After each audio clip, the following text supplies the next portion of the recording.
Vieš, prečo si chorý? Vieš, čo je to vlastne choroba? Prečo máme v našom živote práve tento spôsob učenia sa?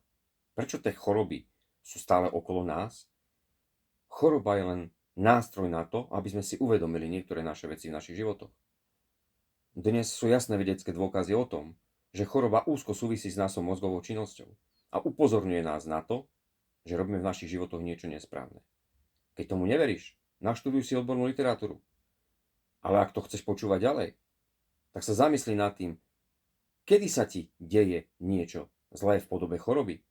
No vtedy, keď v živote zažívaš niečo zlé, keď si v veľmi vysokom strese a ten stres je niečím spôsobený. Chorobu nezískaš vtedy, keď si šťastný, ale chorobu získaš práve vtedy, keď si nešťastný, keď sa ľutuješ, keď sa cítiš ako obeť, keď si na seba zlý, keď sa nemáš rád. To sú jasné dôvody, kedy tú chorobu získaš. Čo s tým? Začať pracovať na svojej hlave, na svojom podvedomí.